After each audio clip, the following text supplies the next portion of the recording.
Hello everyone, Turner Burner here with another video for you guys. I'm going to go over combat medic skill cards, formerly known as COG Gear skill cards. I believe this character is highly underrated in Horde.Escape.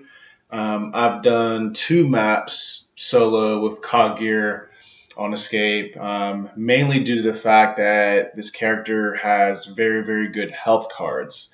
And also has grenade pouch. But long story short, we'll get right into it. So what I'm going to do in this video, similar to the others, I'm going to talk about each individual card, and then I'm going to give an example stack for Escape, and then I'm going to give an example stack for Horde at the end of the video.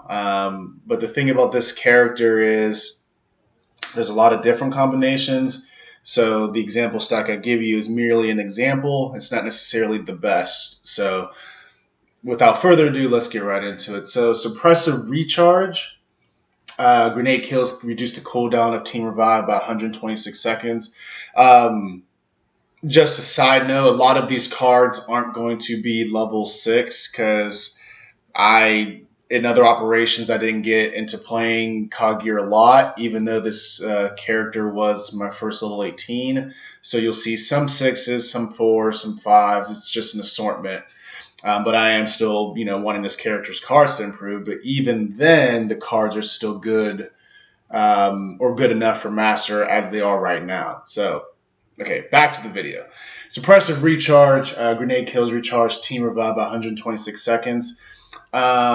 I believe in Horde, this is more or less useful because you can get frags. And this can go well with Grenade Pouch.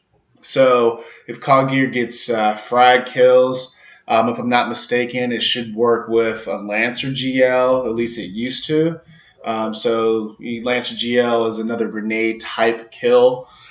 It'll reduce the cooldown by 126 seconds. I believe it's about 3 or 4 grenade kills for a COG Gear or combat medic to get their skill cards again. So this can be useful if you have a team that gets downed a lot. You can get your ultimate every wave as long as you're constantly throwing frags to make sure you get your ultimate back. So that's just a style you can do. And then also if you have a Lancer GL, you could get kills that way, since a Lancer GL is one of the most powerful weapons in the game. Razor's Edge reduces all damage taken by 32% when under 50% health. The gist of this is it's similar to Max Venom Resistance or Lonnie's Venom Resistance. When you're low on health, you take 32% less damage. This stacks well with another card that I'll get into later. That if you're over 50% damage, you reduce. You get 32% less damage in that context as well. So all in all, with those 2 cards, Razor's Edge and then also Perfect Condition, which I'll get into in a second, you will take 32% less damage, regardless of the situation. So I pretty much always have those 2 cards on. Overdoing it, Team Revive heals Revive friendlies for 10 seconds. So it reads, allies who are revived by Team Revive receive a 4 times undelayed health regeneration and 30% damage resistance for 10 seconds. This is definitely a good card. I would say it's mainly good for Horde if you you have like a 3 down situation and it's a boss wave. This can help you revive your teammates, and then for at least for 10 seconds you take less damage and it's easier for you to get out of the situation, because also in Horde there's a regen penalty, so it takes longer to regen as it gets later in the waves. And some escape hives also have a regen penalty, but it's worse in Horde in my estimation in the later waves. So this could be useful to help your teammates get out of that situation. Granted, you have to be mindful when you use this ultimate because you don't have it that often unless you're intentionally getting it through grenade kills and using the skill card. So just be mindful of when you use your ultimate, not only using it when you're the only person down or even when there's a 2 down situation. I'd recommend at least 3 down before you even consider using your ultimate. So, or if a teammate is close, a teammate that's like the more important character is close to just completely getting executed, maybe use it then as well. So it's all situational. Grenade Pouch is probably one of my favorite cards across, Keegan and Tactician and Demolitions. The Grenade Pouch, when it comes down to Escape, is one of the more important cards in the game because you're dealing with typically maybe elite enemies that are a little bit more difficult to triple combo. So this will allow you to flash and grab them safely as opposed to trying to, triple combo and meat shield. So the grenade pouch card allows you to carry a total of 8 grenades, which is very important. And this also, if you want to carry frag grenades, can stack well with suppressive recharge. So it just depends on how you play as a combat medic. So perfect condition reduces all damage taken by 32% when over 50% health. So this stacks well with Razor's Edge. So this allows you pretty much whether you're over 50% health, under 50% health, doesn't matter. You will take 32% less damage. I did a solo run on lethal engagements, and those 2 cards were very, very useful because they are extremely lethal on lethal engagements, and having health cards helps you survive certain situations. Even at the LZ, and I'll clip that link in the description, I almost died, but if I didn't have these 2 cards on, I would have for sure died. Get Up, reviving a teammate using Team Revive gives you both 60% stem. This is an okay card. It's not that great in my estimation, due to the fact that you get the Team Revive anyway, so that's not special to the card. It's the stem that they're trying to promote relative to the card. So in Master, unless your teammate is like a Kate that has a specific card that has damage resistance while stem, that stem's gonna get knocked off anyway. So I think in general this is a waste of a card slot. If you disagree, let me know your reason, but I think in general this is probably one of the worst cards for Combat Medic, even though it's a gold card, surprisingly. Intervention, killing an enemy revives teammates within 8 meters of the kill. I think it gets all the way up to 10 meters at level 6. This is a pretty good card. Now, granted, if you're within 8 meters of a teammate, it's likely you can just revive them anyway.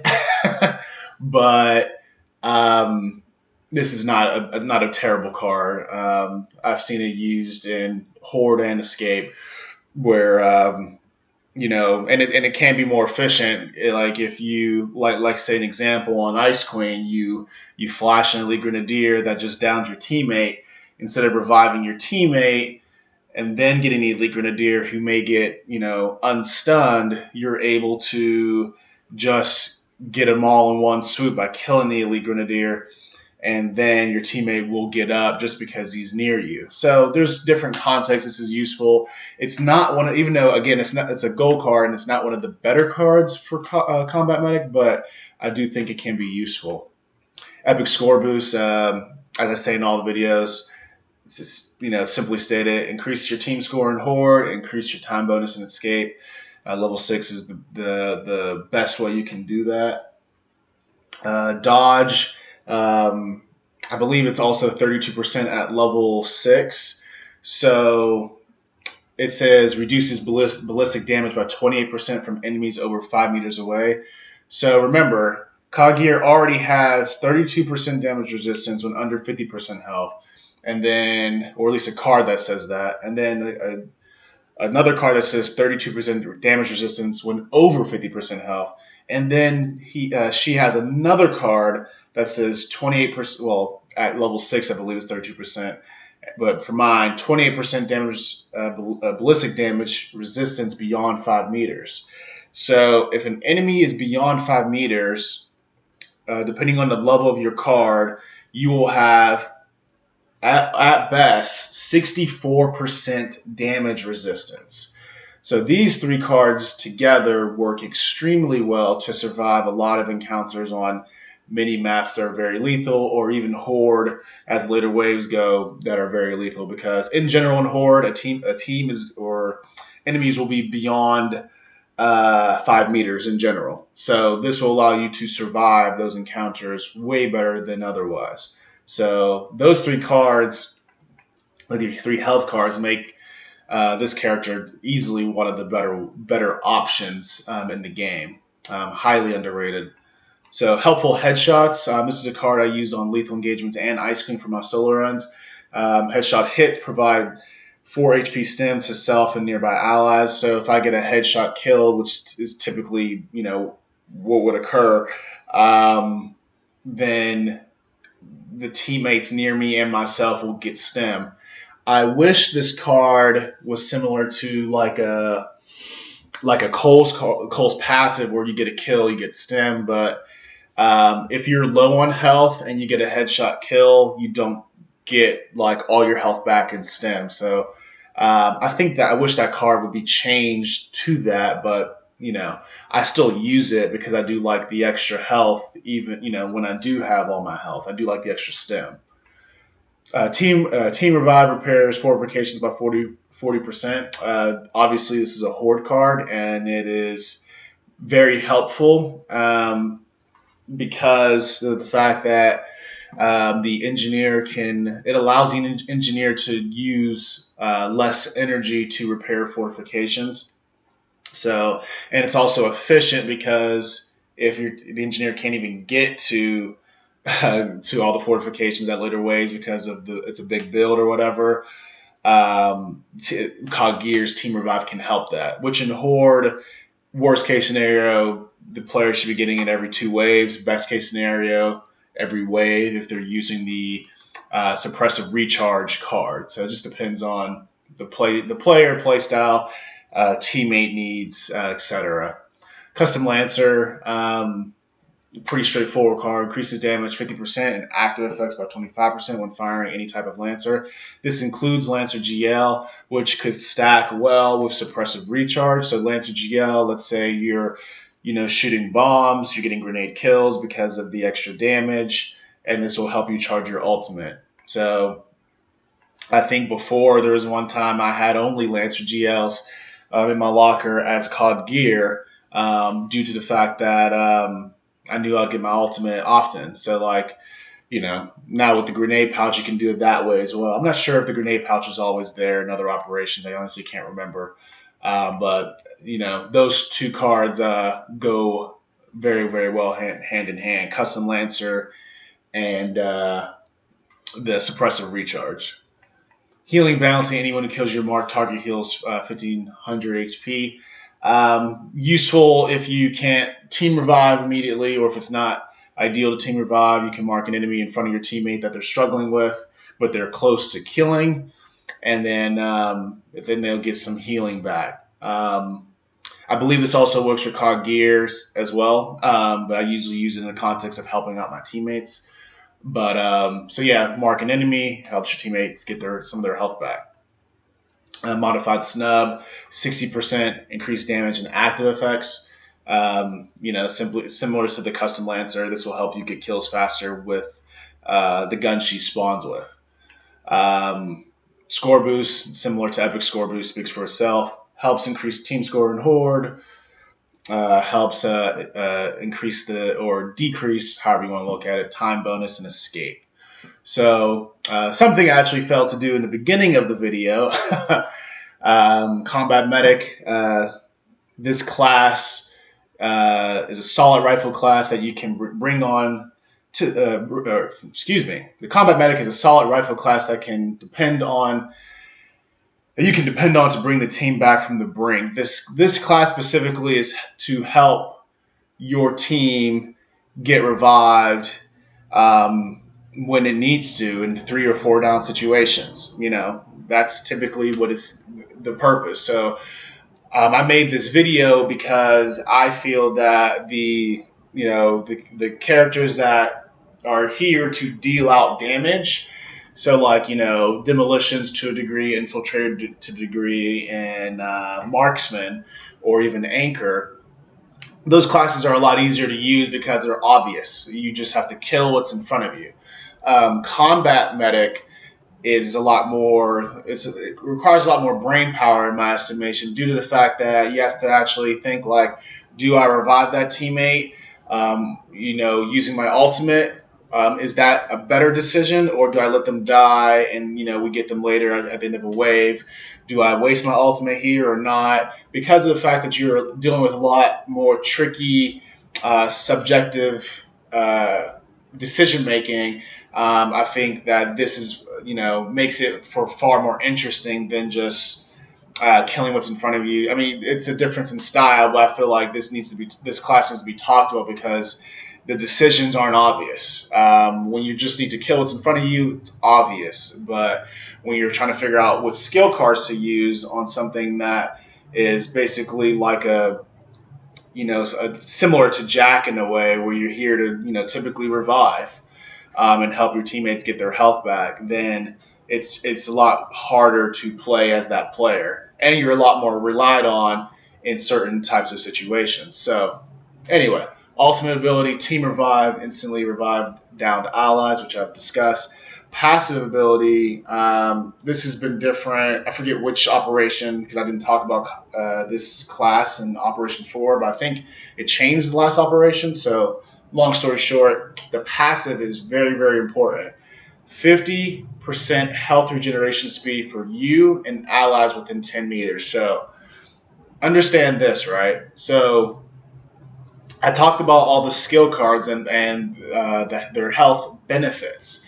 So having 50% health regeneration speed is almost an equivalent of having another. It's that good, having another skill card, because you already get over, at best, 64% damage resistance within, over 5 meters.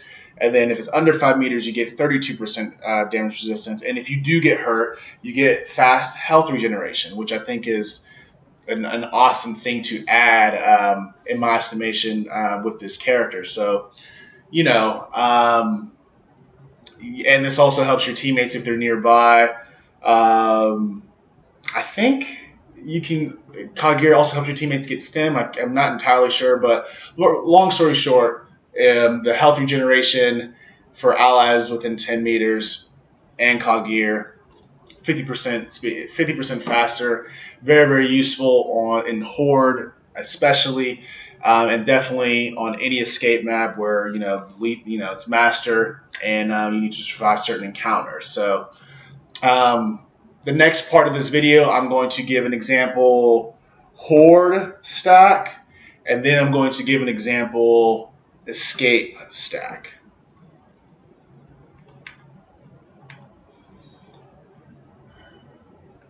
An example Horde stack I want to give is something I've used in the past.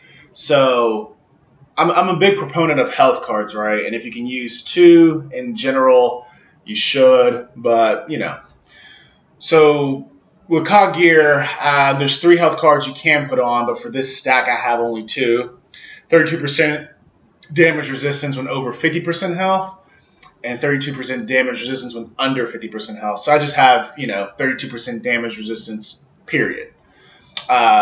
Team Revive repairs fortifications by 40%. This can be good. First of all, if this card may not be that great if you have really good teammates. I'm just being totally honest. If you have not so good teammates, then this card is going to be very, very good, due to the fact that you're going to be using your Team Revive, often. So yeah, and this will help repair the fortifications. And you do notice, all the fortifications improving when you do the Team Revive. I've tested it a while ago. Combat medic skill, grenade kills recharge Team Revive by 126 seconds. So I have, I mentioned before earlier in the video that grenade pouch and suppressive recharge can stack well together. So in this context, I am geared around making sure I definitely have my ultimate. So the gist of what I'm doing may be something of the nature of throwing grenades, almost every wave. I've done stuff like that before. I find it fun. I don't know if my teammates would necessarily, but I would only use this card or use the grenades every wave strategy if I just use my team revive earlier in that wave to make sure I get my ultimate by the end of the next wave. So this is an example stack that you can use for combat medic. Let me know what you guys use for Horde as an example stack. The next one I'm going to get into is Escape, and it's going to be the one I used for Ice Queen and Lethal Engagements because it's the same. It's the same 5-card stack.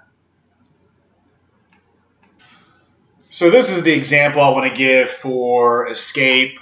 This is what I use, like I said earlier, with Ice Queen and Lethal Engagements. Solo runs for Escape on Master. I believe, as far as solo runs are concerned, I'm the only one that has COG Gear or Combat Medic solo runs, which that part's kind of cool because I think this character is just I don't think people just appreciate how great this character actually is. So, long story short, what I ran for those mats are Perfect Condition, Helpful Headshots, Razor's Edge, Dodge, and Grenade Pouch. So the Grenade Pouch came in handy when I had multiple flashes at the LZ for both maps. I had multiple flashes at the LZ, so I was able to keep stunning the LZ door, which inhibited enemies from getting outside the door. So Dodge allowed me to take less damage beyond 5 meters. And remember, and beyond 5 meters, because it stacks with another card, I was taking 60% less damage beyond 5 meters, which is very important because in this map, you have Marksa or Hunters shooting Marksa, and they like to double tap you from a distance. And with COG Gear, you can take I think you can take 3 shots, and then the 4th one will kill you. I believe it may actually. She may be able to take 4 shots. I have to double check that. And then with STEM, since I'm using helpful headshots, it allows you to, at least you can get away with 1 shot before the skill cards kick in. So these cards go very, very well together for Escape. And also the health regeneration allows me to regen faster without actually putting on another card. So very, very, very, very relevant character in my estimation for Escape and in Horde. In Horde, I would say, in my opinion, if you have teammates that get downed a lot, also known as teammates that aren't that great yet, skill wise, who's still are improving or whatever. And that's why I would use COG Gear when I first started. Then Team Revive will be very, very useful. And then the Suppressive Recharge, you can guarantee that you'll get your ultimate every wave if necessary. I believe COG Gear also has an ultimate cooldown perk, so you can perk that up to level 10 and within the context of what your teammates need as well. So. But back to Escape, all these health cards is useful, and then the passive is also useful for some of the older maps have a regen penalty like Gauntlet. I believe the Hive has a regen penalty. All the custom hives have regen penalty.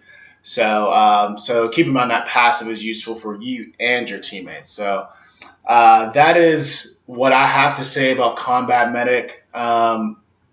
Very, very. It's one of the probably top 5 hardest characters to use correctly in the game due to the fact that the decisions that you make have so much weight behind them in terms of when to revive, skill cards you choose, things of that nature. So, and you as combat medic can't get down to a whole lot because your teammates are relying on you to get them up. So that's pretty much it for Combat Medic. If you guys have questions on this character, let me know down below. I'm considering doing another solo run with this character. Just stay tuned for that. We will see. But that's pretty much it, guys. Stay tuned for the next video, and you guys have a good one. Peace.